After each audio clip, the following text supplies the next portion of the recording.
अल्हम्दुलिल्लाह वकफ़ा वस्सलामुन अला इबादिहिल्लज़ीना इस्तफ़ा अम्मा बअद। अन अब्दिल्लाह इब्न मसऊद रज़ियल्लाहु तआला अन्हु क़ाल क़ाल रसूलुल्लाह सल्लल्लाहु तआला अलैहि वसल्लम या माअशरश शबाब मन इस्तताअ मिनकुमुल बाअता फल्यतज़व्वज फ़इन्नहु अग़द्दु लिलबसर व अहसनु लिलफ़र्ज वमन लम यस्तति' फ़अलैहि बिस्सौम फ़इन्नहु लहु विजा औ कमा क़ाल अलैहिस्सलातु वस्सलाम। वक़ाल रसूलुल्लाह सल्लल्लाहु तआला अलैहि वसल्लम तज़व्वजुल वदूद वल वलूद फ़इन्नी मुकासिरुम बिकुमुल उमम। वक़ाल अलैहिस्सलातु वस्सलाम इन्न अअज़मन निकाहि बरका ऐसरुहु मऊना औ कमा क़ाल अलैहिस्सलातु वस्सलाम। अल्लाहुम्मा सल्लि अला सय्यिदिना व मौलाना मुहम्मद व अला आलि सय्यिदिना व मौलाना मुहम्मद व बारिक व सल्लिम। अस्तग़फिरुल्लाहल्लज़ी ला इलाहा इल्ला हुवल हय्युल क़य्यूम व अतूबु इलैहि। আল্লাহ পাক জাল্লা জালালুহু আমাদের সবাইকে মাফ করে দেন। আল্লাহ পাক আমাদের সবাইকে কামেল ইসলাম নসিব করে দেন। দ্বীনের সহি বুঝ আমাদেরকে দান করেন। আল্লাহ পাক আমাদেরকে তার সান্নিধ্য, তার কুরবে আজিম নসিব করে দেন। বিবাহ সংক্রান্ত কয়েকটি হাদিস শরীফ আপনাদের খেদমতে আমি পাঠ করেছি। আল্লাহ পাকের এক একটা হুকুম এবং হুজুরে পাক সাল্লাল্লাহু আলাইহি সাল্লামের এক একটা সুন্নত, এক একটা নির্দেশ এতটা গুরুত্বপূর্ণ যে একটা যদি অমান্য করা হয় দেখা যায় একটা অমান্য করার কারণে শত শত ক্ষতির সম্মুখীন মানুষ হয়ে যায়। ক্ষতিগ্রস্ত হওয়ার পর, বিপদে পড়ার পর, মুসিবত ডেকে আনার পর হায় হুতাশ শুরু করে, পেরেশানি দেখা যায়, অস্থিরতা দেখা যায়। অথচ এই পেরেশানির কারণ সে নিজে, এই বিপদ সে নিজেই ডেকে এনেছে। এখন হায় হুতাশ করে কি হবে? একটা সমস্যা হয়ে গেলেই তাৎক্ষণিক তো সমাধান হয় না। আপনি অসতর্ক ছিলেন, আপনার গায়ে আগুন লাগলো, হাত কেটে গেল, এখন হায় হুতাশ করে কি হবে? এখন সময় লাগবে, তো এটা সুস্থ হইতে সময় লাগবে। হাত বেশি কাটা গেলে সেলাই করতে হবে, অ্যান্টিবায়োটিক খাইতে হবে, ড্রেসিং করতে হবে। তদ্রূপ আমাদের কারণেই সমস্যাগুলো আসতে থাকে, আমরা গুরুত্ব দেই না। আল্লাহর হুকুম, নবীজির সুন্নতগুলোর গুরুত্ব দেই না, পরে বিপদ ডেকে আনি, বিপদে পড়লে পরে হায় হুতাশ করি। বিপদ যেহেতু চলেই আসছে, এখন তড়িৎ গতিতে যে বিপদ চলে যাবে বিষয়টা এমন না। এজন্য পূর্ব থেকেই সতর্ক থাকতে হয়। বিভিন্ন ছোটোখাটো ইলেকট্রিক যন্ত্র যেমন মোবাইল বা কম্পিউটার, ল্যাপটপ বা টেলিভিশন, এগুলোর ভিতরে খুললে অনেক তার, অনেক ছোট ছোট পার্টস, এটা আমাদের মাথায় ধরবে না কোনটা কোন কাজে আসে। কিন্তু ছোট একটা পার্টসও যদি কেউ খুলে ফেলে, ছোট একটা তার, চিকুন একটা তার, যেটার কোনো গুরুত্ব নাই, মোটা মোটা তারের সামনে চিকুন এই তারের কোনো গুরুত্ব নাই, এই তারটাও যদি কেউ ছিঁড়ে ফেলে কিছু না কিছু ক্ষতি হবে কি না? ওই পার্টসের কিছু না কিছু ক্ষতি হবে। এইভাবে আল্লাহর যত হুকুম, নবীজির যতগুলো নির্দেশনা, যতগুলো সুন্নত, একটাও যদি আমরা ছাড়ি, ইচ্ছায় হোক অনিচ্ছায় হোক, একটাও যদি ছাড়ি, কিছু না কিছু ক্ষতি আমাদের হয়ে যায়। পরে ক্ষতিগ্রস্ত হওয়ার পরে হায় হুতাশ, হায় হুতাশ, হায় হুতাশ। এখন হায় হুতাশ কেন করেন? আপনি অতীতের দিকে তাকান না। ভুলটা কি আপনি করছেন, না আপনাকে দ্বারা কেউ করাইলো? ভুল তো আপনি নিজেই করছেন। ভুল আল্লাহ আপনাকে দ্বারা করাই নাই, আপনি নিজে করছেন। আপনার বিপদটা আপনি ডেকে আনছেন। এই বিষয়টার সমাধান হয়ে গেলে আমাদের জাগতিক সমস্ত সমস্যার সমাধান হয়ে যাবে, আর কোনো সমস্যা নাই। লা ইলাহা ইল্লাল্লাহ। আল্লাহ পাক সহি বুঝ দান করেন। যেমন বিয়ে শাদী, ছেলেরা বিয়ে করতে করতে করতে করতে সেই 25, 28, 30 পার হয়ে যায়। এরপরে আবার বাচ্চা নেয় না, 2 বছর 3 বছর বাচ্চা নেয় না। পরে দেখা যায় অনেকের আর বাচ্চা হয়ও না। সব কিছুর একটা টাইম আছে। ফলটা পাকলো, আপনি ঘরে নিয়ে রেখে দিলেন, খান না খান না খান না, খাইলেন না, পরে আর খাইতে পারবেন? সময় আছে তো, পড়ার একটা সময় আছে, খেলার একটা সময় আছে, ঘুমের একটা সময় আছে, সব কিছুরই সময় আছে। সূর্য চন্দ্র সময় কাহার জন্য বসে থাকে না। বিবাহ জীবনের একটা গুরুত্বপূর্ণ সাবজেক্ট, সন্তান গ্রহণ জীবনের একটা গুরুত্বপূর্ণ সাবজেক্ট, সন্তান লালন পালন, তাদেরকে দিন শিক্ষা দেওয়া দিনের দুনিয়ার জাগতিক একটা গুরুত্বপূর্ণ সাবজেক্ট। এই সমস্ত ক্ষেত্রে কোরআন সুন্নাহর বাহিরে যে পা দিবে সে বিপদে পড়বে। যেমন নবীজি বলেছেন, 3 কাজ যতদিন উম্মত তাড়াতাড়ি করবে ততদিন তারা কল্যাণের উপরে থাকবে। কথাটা সংক্ষিপ্ত কিন্তু অনেক ভারী। তার মানে এই 3 কাজ যখন তারা দেরিতে করবে আর কল্যাণের উপর থাকবে না। তার মধ্যে একটা হলো, মেয়ে বিয়ের বয়স হয়েছে, তাকে বিয়ে দিয়ে দাও। মেয়ের বিয়ের বয়স হয়েছে, 16 হইল, 17 হইল, 18 হইল, বস তাকে বিবাহ দিয়ে দাও, তাকে ধরে রেখো না। যারাই এই ক্ষেত্রে ভুল করছে, একটা প্রজন্ম ধ্বংস করে দিছে তারা। সেই অনার্স, সেই মাস্টার্স, সেই MBBS পাশ করতে করতে মেয়েটার বয়স হয়ে যায় 25, 28, 30। পরে এই ধরনের মেয়ের বাচ্চা হইতে সমস্যা। বাচ্চা এরা পরে আবার বাচ্চা নেয়ও না, শিক্ষিত মানুষ, সমস্যা হইতেই থাকে। পরে হয় এদের বাচ্চা হয় না, পরে বাচ্চা নিলেও বাচ্চা হৃষ্টপুষ্ট হয় না। আবার এরা চাকরিজীবী, বাচ্চাকে লালন পালন করে না, বুকের দুধ খাওয়ায় না। পরে এখান দিয়ে স্তন ক্যান্সার হয়, এখান দিয়ে বাচ্চা দুর্বল হয়, এখান দিয়ে বাচ্চার সাথে মায়ের ভালোবাসা সৃষ্টি হয় না, বাচ্চার সাথে কর্মচারী বা দাদা দাদির ভালোবাসা সৃষ্টি হয়, মায়ের সাথে দূরত্ব বাড়তে থাকে, বাবার সাথে দূরত্ব বাড়তে থাকে। বাচ্চা আলাদা আলাদা, মা আলাদা আলাদা। পরে বাচ্চা মোবাইল, টেলিভিশন, বন্ধু বান্ধব, গেমস, এই হচ্ছে তার ভালোবাসার বস্তু। পর্যায়ক্রমে সেও কোনো মেয়ের প্রেমে পড়ে যায়, কারণ সে ভালোবাসা পেতে চায়, কিন্তু মা তো তাকে ভালোবাসে না, ভালোবাসা দেয় না। সে বাবার ভালোবাসা পেতে চায়, বাবা তো তাকে ভালোবাসা দেয় না। বাবা তো অর্থ নিয়ে ব্যস্ত, বাবা চলে যায় আমেরিকা, বাবা চলে যায় লন্ডন। সন্তান তাকে ভালোবাসা দিতে হবে, আপনি পিতা, তাকে আদর সোহাগ করতে হবে, তাকে ভালোবাসা দিতে হবে। আপনি মা, আপনার বাচ্চাকে আপনি ভালোবাসা দিতে হবে, এটা আপনার দায়িত্ব। আপনার ভিতরে এত লোভ ঢুকলো কেন? আপনি এত বড় লোভী হলেন কেন?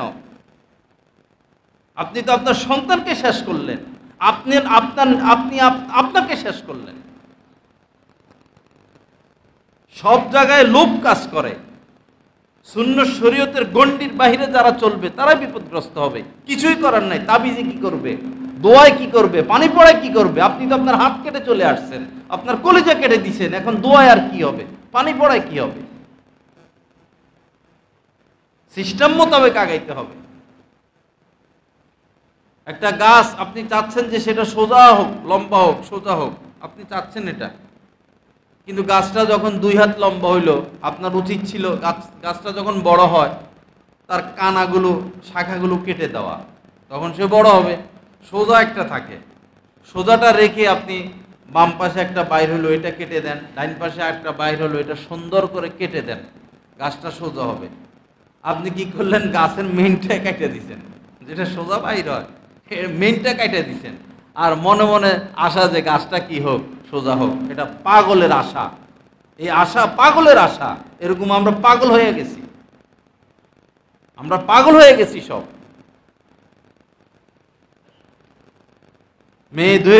মেয়েদেরকে ধরে রাখে, আপনি অনার্স পাস করান, মাস্টার্স পাস করান, তাকে আপনি ডাক্তার বানান, ভালো কথা, সম হয়েছে তার বিয়ের ব্যবস্থা করে দেন না।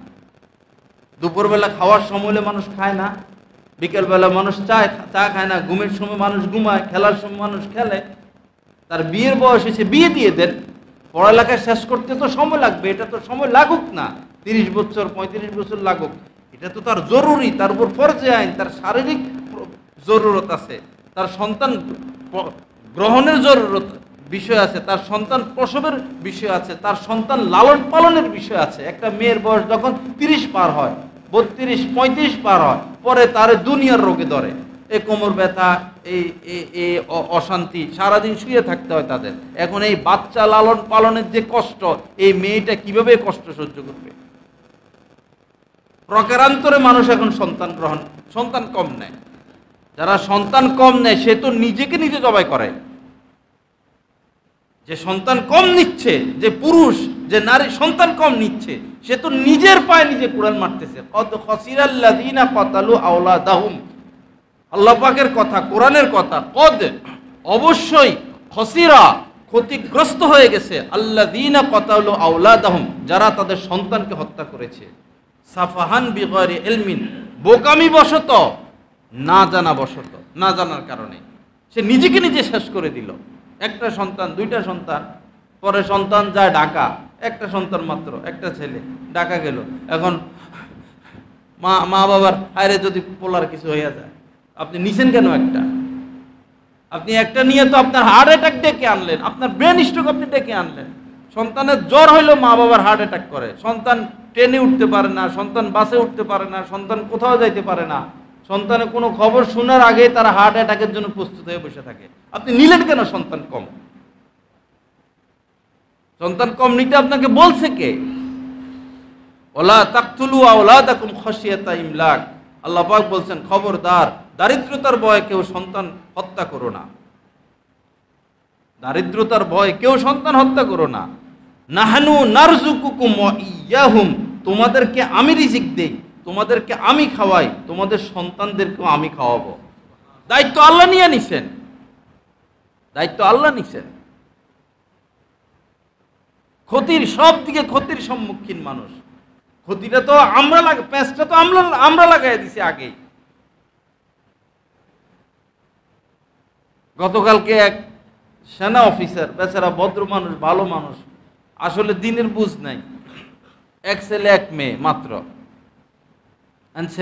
ছেলে মেয়ে দোনোটা স্টুডেন্ট বিষয় বিদেশে যাবে। পরে আমি বললাম তো দুইটা বাচ্চা, দোনোটা বিদেশে চলে যাবে, আপনি থাকবেন কেমনে? আপনারা স্বামী স্ত্রী থাকবেন কেমনে? হাসপাতালের ব্যাপার আছে, বাজার সদের ব্যাপার আছে, কারেন্ট বিল দিতে হয়, এই সমস্যা এই সমস্যা। আমরা শহরে থাকি, আশা রাখি সমস্যা হবে না। পরে বললাম তো সন্তানকে না দেখে থাকবেন কেমনে? চোখ দিছেন আল্লাহ পাক, ভিতরে ভালোবাসা দিছেন। সন্তান মা বাবাকে ছাড়া থাকতে পারে না, মা বাবা সন্তানকে ছাড়া থাকতে পারে না, আপনি থাকবেন কিভাবে? আল্লাহ ভরসা, এই একটা উত্তর দেয় আর কি। এটা কোনো জিন্দেগি? তারা এখন বিদেশে যাচ্ছে, পরে এরা কাগজ পাবে, পরে এরা বিয়ে করবে, এরা এদের স্ত্রী সন্তান নিয়ে বিদেশে থাকবে। আপনি বুড়া বুড়ি মরলে আপনারা গোসল দিবে কে? আপনারা দেখবে কে? আপনার কি জরুরত নাই? আপনার কি সমস্যা নাই? আপনি বেঁচে থাকবেন কিভাবে? হ্যাঁ, যদি সন্তান একটা দুইটা তিনটা চারটা পাঁচটা হইতো, একটা বিদেশ গেল, একটা ঢাকা গেল, একটা চট্টগ্রাম গেল, একটা না একটা আপনার জীবনের শেষ পর্যন্ত আপনার সাথে থাকতো। আপনি কবর পর্যন্ত যাওয়ার আগ পর্যন্ত আপনার সাথে আপনার কোনো সন্তান থাকতো, যদি চারটা পাঁচটা সন্তান হইতো আপনার। কেন আমরা সন্তান হত্যা করতেছি?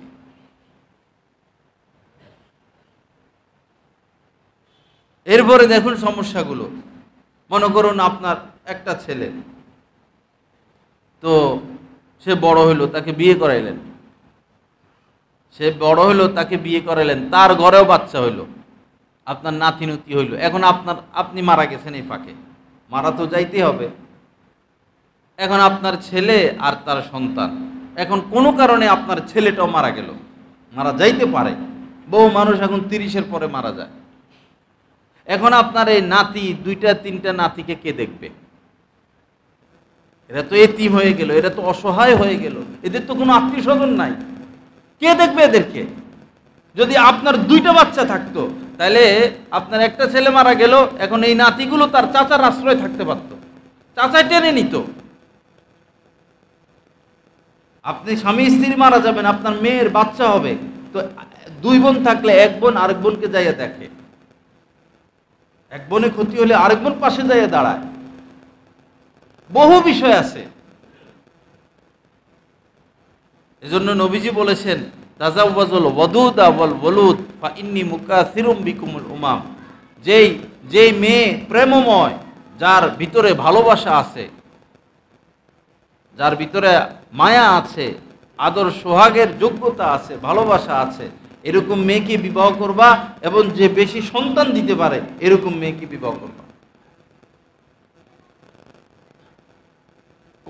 অল্প কয়টা ইহুদি এই হিটলারের মাইরা মুইরা, এই অল্প কয়েকটা সংখ্যা আমার জানা নেই, 80 না 100 নাকি কয়টা নৌকার উপরে ছিল এরা, অল্প কয়েকটা। রাশিয়া গেছে, রাশিয়া তাদেরকে জায়গা দেয় না, আমেরিকা গেছে, আমেরিকা জায়গা দেয় না, লন্ডন গেছে, লন্ডন জায়গা দেয় না। এই জাতিকে সবাই চিনে, তো অল্প কয়েকটা দয়া করে এই ফিলিস্তিনিরা জায়গা দিচ্ছে, এখন বুঝতেছে তো জায়গা দিয়া। তো এই অল্প কয়েকটা ইহুদি 80 বছরও হয় নাই, এখন দেখেন সারা পৃথিবী ছড়াই গেছে। এদের মহিলারা প্রত্যেক বছর বাচ্চা নেয়, কোনো বছর এদের গ্যাপ নাই, স্বামী নাই তাও বাচ্চা হইতেছে, 2টা করে হইতেছে। আমেরিকার ইহুদি মহিলাদের 2টা করে বাচ্চা প্রতি বছর, কি প্রযুক্তি হেরা নিচ্ছে, 2টা করে হইতেছে, সারা পৃথিবী ভরে ফেলতেছে তারা ইহুদি দিয়া। আর আমাদেরকে শিখিয়ে দিছে 2টি বাচ্চা যথেষ্ট, একটি হলে ভালো হয়। এটা মুনাফিকি কথা, এই শব্দটা মুনাফিকি শব্দ। আমার আপনার থেকে দুনিয়া তারা বেশি ভালো বুঝে। বর্তমানে সবচেয়ে ধনী, বিশ্বের ইতিহাসে কোনো মানুষ এত ধনী হয় নাই। এই ইলন মাস্ক যত সম্পদের মালিক, তার 11টা বাচ্চা, তার 11টা সন্তান, সে কি দুনিয়া বুঝে না? তার ভয় কিসের? একটা বাচ্চা মারা গেলে আরেকটা আছে, আরেকটা মারা গেলে আরেকটা আছে, এটারে এই কাজে লাগায় রাখবে, এটারে এই কাজে লাগায় রাখবে, ওটারে ওই কাজে লাগায় রাখবে। যার সন্তান বেশি তার তো এমনি সমাজে শক্তি বেশি, 7-8টা ছেলে, কথা কইলে 7-8টা দৌড় মারে। আপনি মারা গেছেন, এখন আপনার একটা বাচ্চা, এটা তো শিয়ালের জিন্দিগি, তো শিয়ালের মতো গর্তে ঢুকে থাকবে, তার কেউ নাই, একা। তার যদি ভাই 4-5টা থাকে, তারা সিংহের মতো তাদের জিন্দিগি। এক ভাইকে কিছু বললে 10 ভাই আগে আসে। মক্কায় এরকম এক লোক ছিল, তার 10 সন্তান, কেউ ডরে তার সাথে কথা বলতো না, 10 সন্তান তার সাথে হাঁটতো, বাপ আর 10টা সন্তান একসাথে, যেদিকে যাইতো একসাথে যাইতো, ডরে মক্কায় কেউ এদের সাথে কথা বলতো না। কি ভুল করতেছি আমরা? লা ইলাহা ইল্লাল্লাহ। আল্লাহ পাক আমাদেরকে সহি বুঝ দান করেন। দেখেন, কদ খসিরা, কদ মানে অবশ্যই, খসিরা ক্ষতিগ্রস্ত হয়ে গেছে, শেষ হয়ে গেল, বরবাদ হয়ে গেল, ধ্বংস হয়ে গেল। কদ খসিরা, ওই সমস্ত ব্যক্তিরা অবশ্যই ক্ষতিগ্রস্ত হলো, আল্লাযীনা কতালু আওলাদাহুম, যারা তাদের সন্তানকে হত্যা করেছে। আর আমাদের কি বলার আছে? ছেলে কি বিবাহ করে না? বউ মায়েরা ছেলে কি বিবাহ করে না? যে সে মনে করে যে এটা আমার রাজত্ব, আমার ঘর, আমার রাজত্ব, আরেকটা মেয়ে আসলে তার হাতে রাজত্ব চলে যাবে, অনেকে এগুলো ধারণা করে। বা ছেলে তার পায়ের, নিজের পায়ে ইস্টাবলিশ হোক, নিজের পায়ে নিজে দাঁড়ায়, এগুলো বলে। যখন যেটা সময় হয় তখন সেটা করে ফেলতে হবে। দুপুরবেলা খাওয়ার টাইম, না খাইলে বিকেলে খাওয়ার চাহিদা থাকে না। দুপুরে কেন আপনি রাত্রে খাবেন, বিকেলে খাবেন, তখন আর খাইতে পারবেন না ওই পরিমাণ। বিয়ের বয়স হয়েছে, বিয়ে করাই দেন। আপনি পিতা, আপনার উপর দায়িত্ব সন্তানকে বিয়ে করাই দেওয়া সময় মতো। যদি সময় মতো বিবাহ না করান, তার তো শারীরিক চাহিদা আছে, সে এখন পাপে লিপ্ত হবে। আপনি বিড়াল পালেন, বিড়ালকে খানা দেন না, ভালো কথা, বিড়াল আরেক পাশে যায় খাইয়ে আসবে চুরি করে হইল, সে তো ক্ষুধার্ত থাকতে পারবে না, মারা যাবে, তার খাদ্য সে সংগ্রহ করবে। মেয়ে বিবাহ দিবেন না, ছেলেকে বিবাহ করাবেন না, তারা কি বসে থাকবে? তারা তো পাপে লিপ্ত হবে। এই পাপের কারণ তো আপনি। আর যখন জিনা ব্যভিচার বাড়ে, তখন খুনও বাড়ে সমাজের মধ্যে। দিন দিন বরফ যেভাবে গলে, আমরা দিন দিন পৃথিবীকে ধ্বংসের দিকে ঠেলে দিচ্ছি আমাদের পাপের কারণে, আমাদের নিজস্ব সিদ্ধান্তের কারণে। আল্লাহ আমাদেরকে হেফাজত করেন, আল্লাহ পাক সহি বুঝ দান করেন। ওয়াজ মাহফিলগুলো একটা ব্যবসা। যাইতো মাহফিলে, কি ওয়াজ করে, কিসের ওয়াজ করে এগুলা?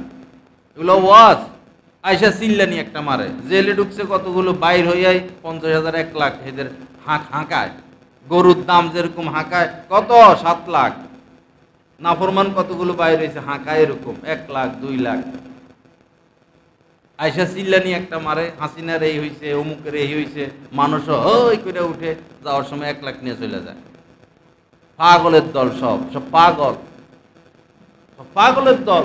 পাবলিকও পাগল, যারা এগুলার দাওয়াত দেয় এগুলোও পাগল, আর এগুলো তো আরেক পাগল। ব্যবসা বানায় বসে ওয়াজ মাহফিলকে।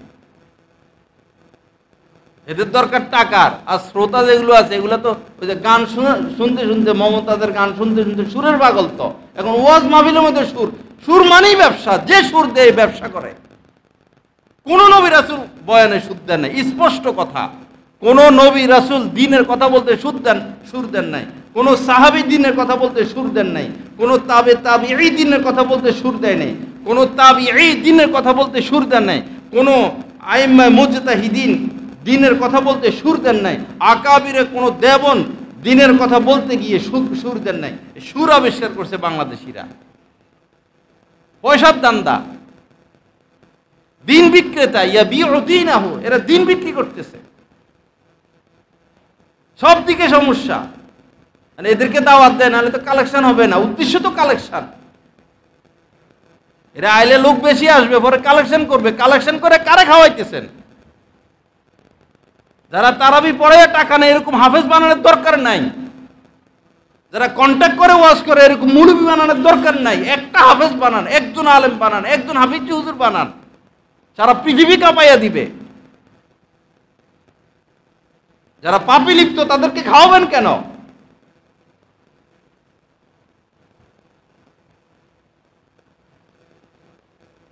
আল্লাহ পাক সহি বুঝ দান করেন। সব সমস্যা, সব সমস্যা যারা সমাধান করবে, তাদের কোনো মূল্যায়ন নাই। যারা সমাধান করবে, তাদের মূল্যায়ন নাই। এরা ঘরে বসে থাকে। এদেরকে পায়ের নিচে ফালাইয়া পিষে ফেলাও, শেষ করে ফেলাও।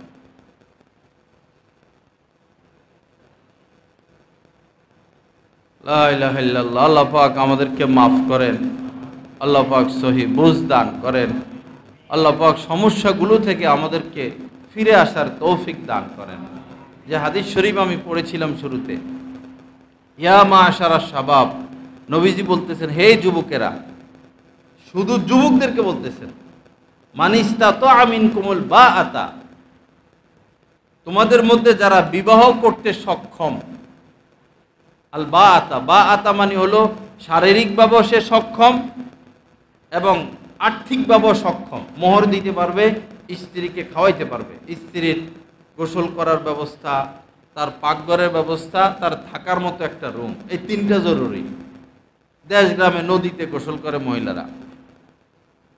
যে পুরুষের স্ত্রী নদীতে, পুকুরে খোলামেলা গোসল করে, এরা পুরুষে না, কাপুরুষ। এদের বিয়ে করা উচিত হয় নাই। স্ত্রীর গোসলের ব্যবস্থা করে দিতে পারলো না, স্ত্রীর বাথরুমের ব্যবস্থা করে দিতে পারলো না, স্ত্রীর থাকার ব্যবস্থা করতে পারলো না, স্ত্রীর পর্দার ব্যবস্থা করতে পারলো না, একে বিয়ে করতে বলছে কি? সমানে দেশ গ্রামে পুকুরে গোসল করে খোলামেলা, এই অবস্থা সমাজে। নদীর দেশে নদীতে বিয়ে করে, এদিকে পুরুষ বিয়ে গোসল করতেছে নদীতে, এদিকে মহিলারা গোসল করতেছে নদীতে। এটা কি মুসলিম সমাজ?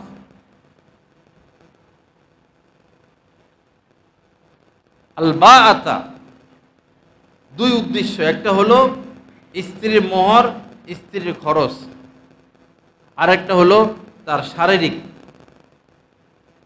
তো নবীজি বলেন তোমাদের মধ্যে যারা বিবাহ করতে সক্ষম, সক্ষম বলতে দুইটা উদ্দেশ্য, মাল এবং শারীরিক শক্তি যার আছে, ফালিয়াতাজাওয়াজ, সেজন্য বিবাহ করে নেয়। ফাইন্নাহু আগাদ্দু লিল বাসার, কারণ এই বিবাহ করলে বিবাহের উসিলায় সে তার চোখকে হেফাজত করতে পারবে। ওয়া আহসানু লিল ফারজ, এবং সে তার লজ্জাস্থানকে হেফাজত করতে পারবে। ফামান লাম ইয়াস্তাতি, যে সক্ষম না, কিসে সক্ষম না? আল বাআতা, বিবাহ করতে, হয়তো মাল নাই অথবা মাল আছে কিন্তু শারীরিক সমস্যা, এটাই এখন বেশি। যতগুলো ফেসবুক নিয়ে পড়ে থাকে অতগুলোরই শারীরিক সমস্যা, সব গোপন পাপে লিপ্ত।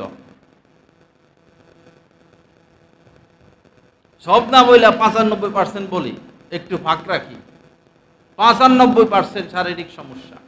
এজন্য মেয়ে বিয়ে দেওয়ার আগে মেডিকেল রিপোর্ট নেবেন, বায়োডেটার দরকার নাই। বায়োডেটা এটা বুয়া। কিসের বায়োডেটা? বায়োডেটা এটা তার শারীরিক, সে পুরুষ কিনা আপনি মেডিকেল রিপোর্ট নেবেন, আগে মেডিকেল রিপোর্ট দেখাও। বিয়ে শাদীর ক্ষেত্রে মেয়েরও মেডিকেল রিপোর্ট জরুরি, বর্তমানে ছেলেরও মেডিকেল রিপোর্ট জরুরি। দোনোটা ফেসবুক চালায় চালায় বরবাদ হচ্ছে, ছেলেও বরবাদ হচ্ছে, মেয়েও বরবাদ হচ্ছে। আর বরবাদের কারণ আমরা সময়মতো মেয়েকে বিবাহ দেই না, সময়মতো ছেলেকে বিবাহ করাই না। আমরা অভিভাবকরা দায়ী। এই নিষ্পাপ বাচ্চাদেরকে আমরা ক্ষতির দিকে ঠেলে দিচ্ছি। ফাইনলাম ইয়াস্তাতি, যে বিবাহ করতে সক্ষম না, অর্থাৎ হয় মালি সমস্যা অথবা শারীরিক সমস্যা, আলাইহি বিসওম, নবীজি বলছেন সে যেন রোজা রাখে, রোজা রাখতে থাকে। ফাইন্নাহু বিজা, কেননা এই রোজা রাখলে তার যে চাহিদা, এই চাহিদা দমে থাকবে। যদি সপ্তাহে 2টা রোজা রাখলে চলে, তার সে নিজেকে ধরে রাখতে পারে 2টা রাখবে, না হলে 3টা রাখবে, না হলে 4টা রাখবে, না হলে 5টা রাখবে, না হলে পুরো সপ্তাহ রাখবে, অথবা 1 মাস একটানা রাখবে, রোজা রাখবে। আল্লাহ পাক সহি বুঝ দান করেন। আল্লাহ পাক আমাদেরকে কোরআন হাদিস মোতাবেক চলার তৌফিক দান করেন। আমার ভাইরা, একটু এদিক সেদিক হলে বিপদে পড়ে যাবেন, একটু যদি এদিক সেদিক হয়। নবীকে পাঠাইছেন কেন আল্লাহ পাক? আল্লাহ আকাশে বসে তো বলে দিতে পারতেন, এই নামাজ পড়ো, রোজা রাখো, এরপরে এভাবে ব্যবসা বাণিজ্য করো, এভাবে লেনদেন করো, এভাবে হাঁটো। তো বান্দা বলতো যে কেমনে হাঁটতাম, আল্লাহ বলবেন যে এমনি হাঁটো। বান্দা বলবেন আমরা তো আপনারা দেখি না, কেমনে বিবাহ করতাম, কেমনে নামাজ পড়তাম। আল্লাহকে দেখার মতো চোখ তো আমাদের নাই। আল্লাহ পাক তো আছেন, সাক্ষাৎ দিবেন, কিন্তু আমাদের চোখ এত দুর্বল যে আমরা আল্লাহকে দেখতে পারবো না। যেমন এই চোখ দিয়ে কি আমরা মঙ্গল গ্রহ দেখি? এই চোখ দিয়ে কি আমরা এই বৃহস্পতি দেখি? দেখি তো না। চোখের সে পাওয়ার নাই। বাকি আল্লাহ পাককে অনেক আল্লাহওয়ালারা স্বপ্নে দেখেন। যারা আল্লাহওয়ালা হন, আরো বড় আল্লাহওয়ালা হন, আরো আল্লাহ পাকের নৈকট্য হাসিল করেন, তারা আল্লাহ পাকের নূর দেখেন, তাজাল্লি দেখেন, আল্লাহ পাককে ঘ্রাণ পান। তারা আল্লাহ পাকের সাথে দেখা যাবে না, কিন্তু আল্লাহ পাকের সাথে যোগাযোগ সম্ভব। আল্লাহ পাকের সাথে কথাবার্তা হয় আল্লাহওয়ালাদের, তবে এই কথাবার্তার কোনো আওয়াজ নাই, শব্দ নাই, ভাষা নাই। একটা সম্পর্ক সম্ভব, ওই সম্পর্কটাই আল্লাহ পাকের কাম্য। অবতাগু ইলাইহিল ওসিলা, তোমরা আল্লাহ পাকের সান্নিধ্য তালাশ করো। এটা মেইন। শুধু সারা জীবন ইবাদত করে যাব, ইবাদতের একটা মাকসাদ আছে। সারা জীবন তাবলীগ করে যাব না, এই তবলিগের একটা মাকসাদ আছে, সারা জীবন মাদ্রাসায় পড়াইয়া যাব, ওয়াজ মাহফিল করে যাব, দিনের কাজ করে যাব, হজ করব, উমরা করব, দান সদকা করব, পাও পাও না।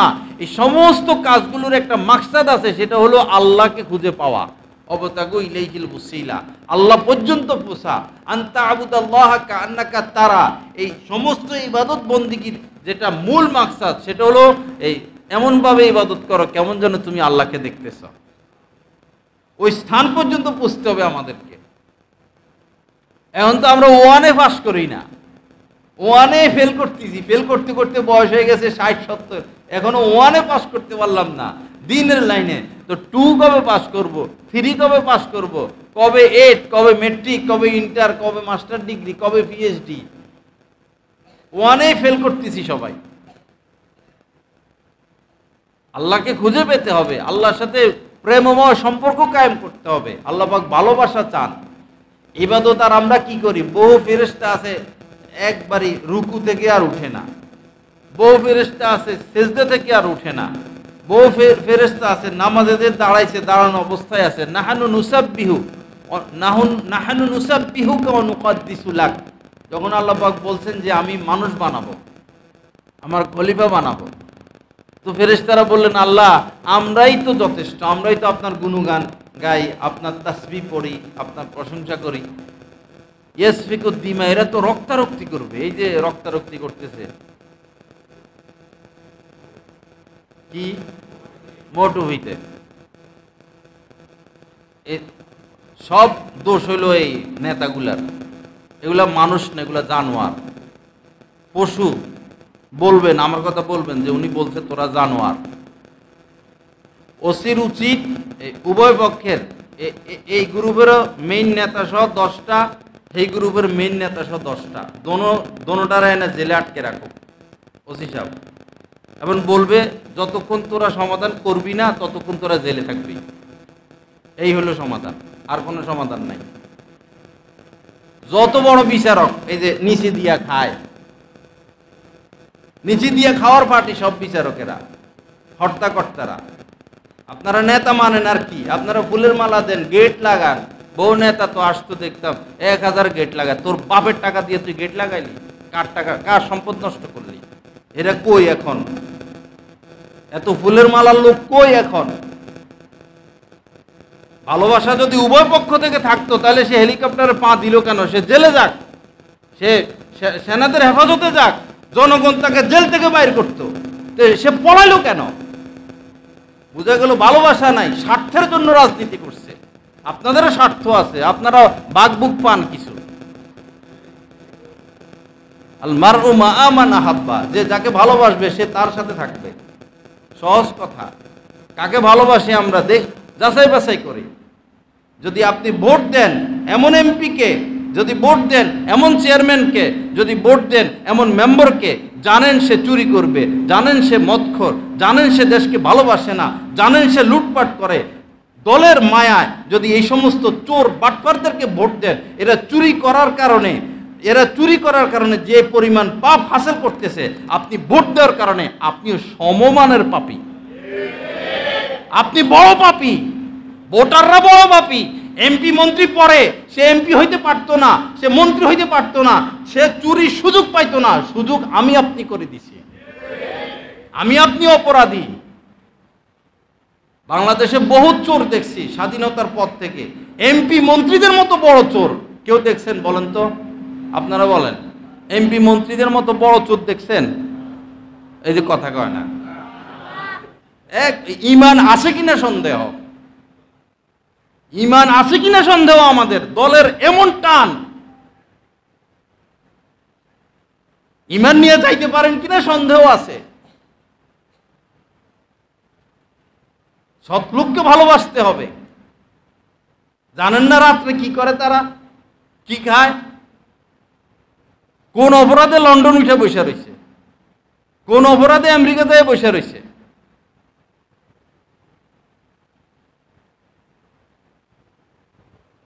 আমার কাছে আশ্চর্য লাগতো যখন আমি কলেজে ফার্স্ট ইয়ারের ছাত্র, মিছিল বাইর হয়, জিয়ার সৈনিক শত শত ছেলে এক হয়ে যেত, মুজিব সৈনিক এক হও, শত শত ছেলে এক হয়ে যেত। পরে আরেক পার্টি বাইর হইতো, আল্লাহর সৈনিক এক হও, পরে আরেক পার্টি বাইর হইতো। পরে আমি ভাবতাম যে এদের আর এদের মধ্যে কত পার্থক্য। এরা আল্লাহর বান্দা হইয়া যখন বলে অমুকের সৈনিক তমুকের সৈনিক, ওইদিকে যায়। বুঝলাম না তাদের ঈমান কোন পর্যায়ে। মানুষ কিভাবে আরেকজনের সৈনিক হয়? মানুষ তো হিজবুল্লাহ, আল্লাহর সৈনিক। মানুষ তো আল্লাহর সৈনিক। মানুষ মানুষের সৈনিক কিভাবে হয়? মানুষ মানুষের গোলামি কিভাবে করবে?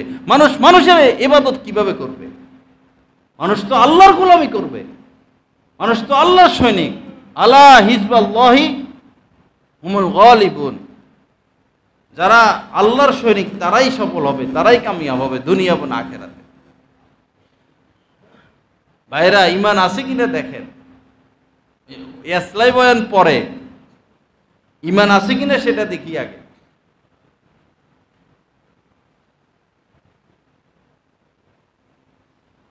লা ইলাহা ইল্লাল্লাহ। আল্লাহ পাক আমাদেরকে মাফ করেন।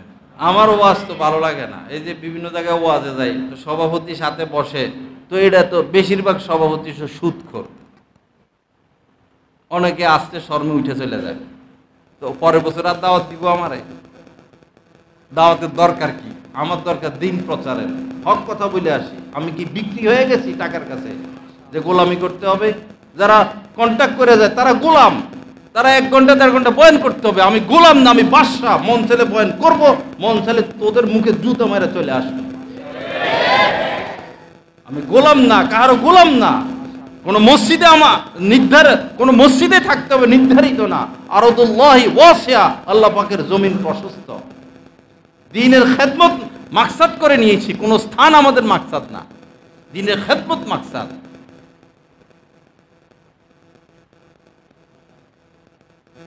এক এসলাই বয়ানে গেলাম গতকালকে। এসলাই বয়ান আগেই ক্যামেরা কতগুলো ফিট করে রাখছে। এসলাই বয়ান এক একজনের নামের লকব। সারাদিন ছবি তোলা নিয়ে ব্যস্ত, টাকা কামানো নিয়ে ব্যস্ত। 2টা 3টা 4টা 5টা 10টা মাহফিল, শুধু টাকা আর টাকা, টাকা আর টাকা। হেরা করে এসলাই বয়ান। একটা বয়ান ফ্রি করো না, তোমরা তো প্রত্যেকটা কোটি কোটি টাকার মালিক। একটা বয়ান ফ্রি করে দেখাও যে আল্লাহর জন্য করি। দেখেন না, একজনটা আনতে পারেননি যাদের বক্ত আপনারা। প্রতি বছর তো এরা 400-500 মাহফিল করে, একটা যে ফ্রি আল্লাহর জন্য একটা দেখেন তো।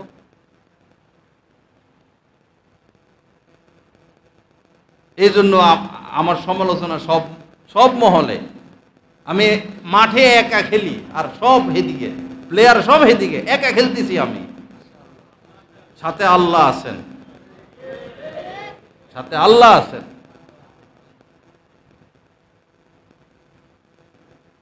আল্লাহ পাক আমাদেরকে সহি বুঝ দান করেন। আল্লাহ পাক আমাদেরকে হেদায়েত দান করেন। আমার ভাইরা, দিন সহজ, আর দিন ও ইউসরুন, দিন সহজ। এই দিনকে কঠিন বানায় ফেলছে। মোহর, হযরত ওমর ফারুক রাদিয়াল্লাহু তাআলা আনহু বলেছেন, মোহর যদি বেশি ধরার মধ্যে কোনো কল্যাণ থাকতো তাহলে নবীর মেয়েদের মোহর সবচেয়ে বেশি হইতো। নবীর মেয়েদের মর্যাদার হিসেবে যদি মোহর ধরা হইতো তাহলে দুনিয়ার কেউ নবীর মেয়েকে বিয়ে করতে পারতো না, তাদের মোহর এত বেশি হইতো। নবীর মেয়েদের উপরে আর কোনো মেয়ে নাই, অথচ নবীজির মেয়েদের মোহর কত কম ছিল। 10 লাখ মোহর, 20 লাখ মোহর, 50 লাখ মোহর। বৈরবে একজনে 50 লাখ দিয়া বিয়ে করছে। পরে এখন স্বামী স্ত্রীর মধ্যে মিল নাই, একসাথে থাকেও না, তালাকও দিতে পারে না, বাচ্চা কাচ্চা হয় না, ঘর সংসারও হয় না।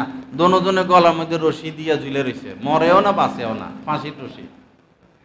তালাকের পর্যায়ে, কিন্তু তালাক দিতে পারে না, আবার স্ত্রী আনতেও পারে না, স্ত্রীর কাছে যাইতেও পারে না, আবার বয়সও পার হয়ে যাচ্ছে, সন্তানও নাই, বুড়ো হয়ে যাচ্ছে, আবার ঘর সংসারে সম্ভব না। কেন? 50 লাখ ধরছে মোহর। আপনার সমর্থন যতটুকু ততটুকু মোহর। মোহরে ফাতিমি সুন্নত না, মোহরে ফাতিমি ঠিক আছে, কিন্তু মোহরে ফাতিমি সুন্নত না, এটা হলো সমর্থন। আপনার 5 লাখ দেওয়ার সমর্থন আছে, আপনি 5 লাখ দিয়ে বিয়ে করবেন। 5 লাখের সমর্থন আছে, এখন কৃপণতা করে আপনি 50,000, 1 লাখ, 2 লাখ করবেন, এটাও ঠিক না। আবার আপনার সমর্থন আছে 1 লাখ, আপনি হাঁকাইতেছেন 15 লাখ, এটাও ঠিক না। ভাই আমার সমর্থন এতটুকু আছে। তবে মেয়ের একটা মর্যাদা আছে, মেয়ের একটা মর্যাদা আছে। এত কম মোহর ঠিকও না। অনেকে আছে 10,000 20,000 আমরা নগদ দিয়ে দিব, 50,000 না। একটা মেয়ের মর্যাদা আছে, সম্মান আছে, তার মর্যাদার দিকে তাকাইতে হবে। সে তো আর কিছু পাবে না আপনার থেকে, মানে এককালীন তার মোহরটা তাকে দিয়ে দেওয়া, বাসর রাত্রে দিয়ে দেওয়া, সে যেন খুশি হয়ে যায়। আর যারা দিতে পারেন নাই তারা জলদি দিয়ে দেওয়ার ব্যবস্থা করেন। আর যদি একসাথে দিতে না পারেন তাহলে মাসে মাসে দেন, মাসে 1,000 টাকা করে দেন, বা সপ্তাহে 1,000 করে দেন, বা মাসে 5,000 করে দেন। দিয়ে দিতে হবে মোহর, এটা প্রাপ্য, সে এটা বান্দার হক। আপনি মারা গেলে আপনার কোনো ফয়সালা হবে না, কারণ স্ত্রীর হক নষ্ট করেছেন আপনি। মোহর দিয়ে দিতে হবে।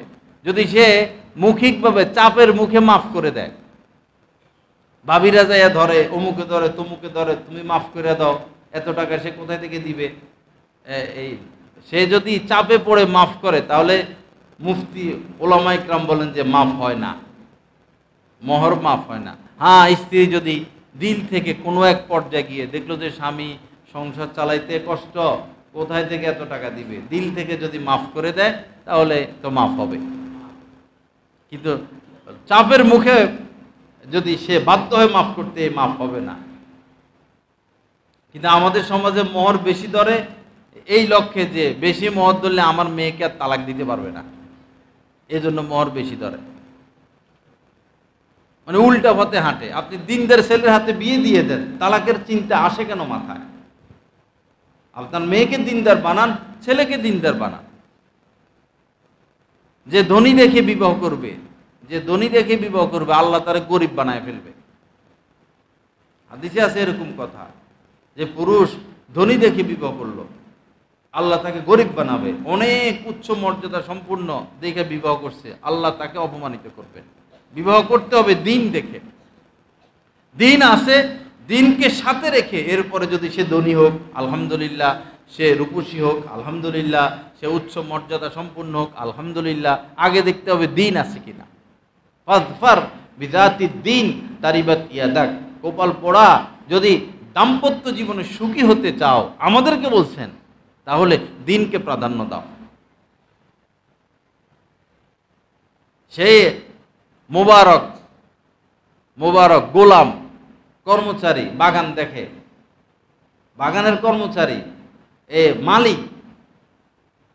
আর মালিক তো কত বাগানের মালিক, সে তো সম্পদশালী, সে উচ্চ মর্যাদা সম্পন্ন ব্যক্তি। তো এক পর্যায়ে তো সেই মালিকে কোনো দিনদার ছেলে পায় না, মেয়ে একমাত্র মেয়ে। পরে এই গোলামের কাছে বিবাহ দিয়ে দিল, মোবারকের কাছে। মেয়েও দিনদার, ছেলেও দিনদার। এই দুই পরিবার থেকে যে সন্তান আসলো তার নাম রাখছে আব্দুল্লাহ, মানে আব্দুল্লাহ ইবনে মুবারক, মুবারকের ছেলে আব্দুল্লাহ। এই আব্দুল্লাহই পরবর্তীতে পৃথিবীর শ্রেষ্ঠ মুহাদ্দিস হন, ইমাম বুখারীর ওস্তাদ। হযরত আনোয়ার শাহ কাশ্মীরি রহমতুল্লাহ আলাইহির মা এত বড় আল্লাহ ওয়ালি বুজুর্গী ছিলেন, বুজুর্গ মহিলা ছিলেন। কোনোদিন তিনি পর পুরুষের দিকে কুদৃষ্টি করেন নাই, পর পুরুষের দিকে তাকানি নাই। কেমন মহিলা! আর আমাদের মেয়েরা সারাদিন ফেসবুক নিয়ে ব্যস্ত, টিকটক নিয়ে ব্যস্ত, মুহূর্তে মুহূর্তে কবিরে গুনায় লিপ্ত। এরে কেমনি বিয়ে দিবেন? এর তো এই ছেলে পছন্দ, এই ছেলে পছন্দ, ওই ছেলে পছন্দ, নায়ক পছন্দ। মেয়েরা সংসার করতে পারে না তো এই কারণে, রুচি নষ্ট হয়ে যায় আগেই। স্ত্রী স্বামী সংসার করতে পারে না এই যে ইন্ডিয়ান চ্যানেল এগুলো দেখে দেখা। এগুলো তো অভিনয়, এটা তো বাস্তব না। বাস্তবে যে নায়কদেরকে তারা ভালোবাসে, নায়কদের জীবন যদি বাস্তবে দেখতো তাহলে তো এরা বমি করে দিত। এরা তো মদ গাঁজা নিয়ে পড়ে থাকে। সমাজের সবচেয়ে নিকৃষ্ট নায়ক নায়িকা এরা, পাপ শিখে মানুষকে। আর এরাই আমাদের ছেলে যুবক ছেলে মেয়েদের প্রিয়। আল্লাহ পাক আমাদেরকে হেফাজত করেন, আল্লাহ পাক সহি বুঝ দান করেন। আমার ভাইরা, ইমান ঠিক করি, ইমানে গন্ডাগোল, অসৎ লোককে ভালোবাসা যাবে না, অসৎ লোককে অসৎ কাজের সুযোগ করে দেওয়া যাবে না। তাহলে আপনি দায়ী। অসৎ লোককে সমর্থন করা যাবে না, অসৎ অসৎ কীর্তিকে ভালোবাসা যাবে না। সৎ লোককে ভালোবাসতে হবে, সৎ লোকের সাথে থাকতে হবে। আল্লাহ পাক আমাদের সবাইকে মাফ করে দেন, আল্লাহ পাক সহি বোঝ দান করেন। এখন বিভিন্ন মাদ্রাসায় ভর্তি চলতেছে, আপনার সন্তান আছে, সন্তানকে দিন শিখান। ঠকবেন না বাবা, জিতবেন। সন্তান নাই, সন্তানের সন্তান আছে, তাদেরকে ভর্তি করান। আপনার অবস্থা নাই, তাহলে আরেকজনকে তশকিল করেন। সারা সারা পৃথিবীর সমস্ত এ আউলিয়া, গাউস, কুতুব, আলেম, ওলামা সবার নেক আমলকে যদি এক পাল্লায় রাখা হয়, আর হযরত আবু বকর সিদ্দিক রাদিয়াল্লাহু তাআলা আনহুর নেক আমলকে আরেক পাল্লায় রাখা হয়, উনার পাল্লা ভারী হবে। কারণ কি? কারণ তিনি ইসলাম গ্রহণ করার পর আর বসে থাকেন নাই, শুধু দৌড়ে দৌড়ে আনছেন আর মুসলমান বানাইছেন, আনছেন মুসলমান বানাইছেন, আনছেন মুসলমান বানাইছেন। হাত্তাকে হযরত উসমান রাদিয়াল্লাহু তাআলা আনহু তার দাওয়াত গ্রহণ করে ইসলাম গ্রহণ করছেন। উনি যে মানুষগুলোকে মুসলমান বানাইছেন, সাহাবী বানাইছেন, তারা তাদেরকে বানাইছে, তারা তাদেরকে বানাইছে, তারা তাদেরকে বানাইছে, এইভাবে কিয়ামত পর্যন্ত এই মানুষগুলো যতগুলো আমল করবে, মূল তো হযরত সিদ্দিকে আকবর, আবু বকর সিদ্দিক। এই কারণে এদের সমপরিমাণ সওয়াব তিনি একা পেয়ে যাবেন, কিন্তু এদের কাহারোটা কমানো হবে না। আপনি যদি তশকিল করে চেষ্টা করে একটা বাচ্চাকে দ্বীনি লাইনে শিক্ষিত করে দিতে পারেন, সহযোগিতা করে, এই বাচ্চা যত আমল করবে এবং এর সিলসিলা তো অব্যাহত থাকবে, আপনি এতগুলো নেকের মালিক হয়ে যাবেন। কিয়ামতের ময়দানে এমন হবে যে আপনি উঠছেন খালি হাতে, কিচ্ছু নাই। আসলে দেখা যাবে যে আপনার আমল নামায় অনেক কোরআন খতমের সওয়াব, শত শত কোরআন খতমের সওয়াব। আপনি নিজে হতবাক হইবেন যে জীবনে একবারও তো কোরআন খতম করলাম না, তো দেখি শত শত কোরআন খতমের সওয়াব। ব্যাপার কি? ব্যাপার হলো এটা, আপনি সহযোগী হয়েছেন কাহারও। আল্লাহ পাক জাল্লা জালালু আমাদের সবাইকে ইসলাহ নসিব করেন। বাবা, ইসলাহ ফরজ, আমার কথা কষ্ট নেবেন না। কিয়ামতের আগে 10টা জিনিস উঠিয়ে নেওয়া হবে, তার মধ্যে একটা হচ্ছে আলেমরা আর হক কথা বলবে না, তাদের হিম্মত উঠিয়ে নেওয়া হবে, তারা কথা বলার সাহস রাখবে না, পরিস্থিতি থাকবে না। যারা এই আল্লাহর উপর ভরসা করে সামাজিক এ সমস্ত বিষয় মানুষের সামনে তুলে ধরে, তাদের কদর করবেন বাবা। যিনি ভালো অপারেশন করতে পারে তার কদর করা উচিত। আপনি যদি ভাবেন হ্যাঁ আমার কলিজা কেটে ফেলে, আমার ইঞ্জেকশন মারে, আমার রক্ত বাইর করে ফেলায়, আমার গলা কেটে ফেলছে, না এই ডাক্তারের বিরুদ্ধে লাগবো, আপনি তো বেওকুফ। তিনি ভালো সার্জন, তার যেমন কদর করা উচিত, দ্বীনি লাইনে যিনি সার্জন তারও কদর করা উচিত। কিন্তু ওদের কদর ঠিকই আছে, কিন্তু দ্বীনি লাইনে যারা সার্জন তাদের কদর নাই, কারণ তাদের কথা সবার গায়ে লাগে। তো যার যে সমস্যা, তার ওই সমস্যা মোতাবেক তার শরীরে সেটা গিয়ে লাগবে, তো আপনি সংশোধন হয়ে যাবেন, আপনার জাহান্নামের আগুন থেকে বাঁচা লাগবে না। আল্লাহ পাক আমাদের সবাইকে মাফ করে দেন, আল্লাহ আমাদেরকে কামেল ঈমান নসিব করেন, আল্লাহ পাক আমাদেরকে ইসলাহ তাজকিয়া নসিব করেন। আজকে আমাদের এই মাদ্রাসা মসজিদে মাসিক ইসলাহি জোড়, ইসলাহি বয়ান, ইনশাআল্লাহ বাদ এশা 7:30টায় এশা, সবাইকে দাওয়াত, এবং বিশেষ করে দাওয়াতও দিবেন। আপনার দাওয়াতে একজনও যদি আসে আর সে পথ পায়, সারা জীবনের আমল পেয়ে যাবেন। বন্ধু বান্ধবদেরকে তো ফোন দেই, 2জনকে ফোন দিলাম, 5জনকে ফোন দিলাম যে আজকে এখানে ইসলাহি বয়ান আছে, জিকির হবে, দোয়া মোনাজাত হবে, আসো ভাই একটু বসো। এই মাদ্রাসার গেট দিয়ে ঢুকলে ফায়দা হইতে থাকে, ভিন্ন পরিবেশ, ইলমি পরিবেশ। আল্লাহ পাক আমাদের সবাইকে তৌফিক দান করেন। ওয়া আখিরু দাওয়ানা আলহামদুলিল্লাহি রাব্বিল আলামিন ওয়া সাল্লাল্লাহু আলা নবিয়্যিল কারীম।